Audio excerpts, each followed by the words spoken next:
Are you in college or a university? If you have a ham station at the school, see if they have satellite equipment, because AMSAT is going to be starting back the college activity night.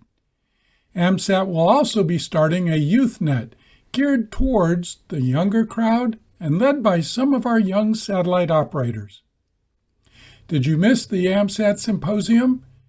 It is available on YouTube on the AMSAT channel.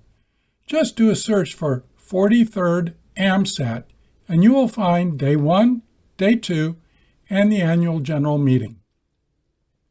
All of the talks were done by those volunteering their time. Whether it was the programming of the IHU, designing the placement of parts on one of the boards, building the boards and testing them, or designing something new for the satellites, this cannot be done without the volunteers.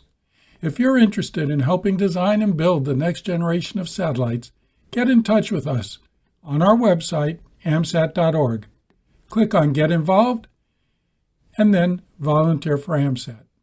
You never know where your talents fit in. This is Bruce Paige, KK5DO.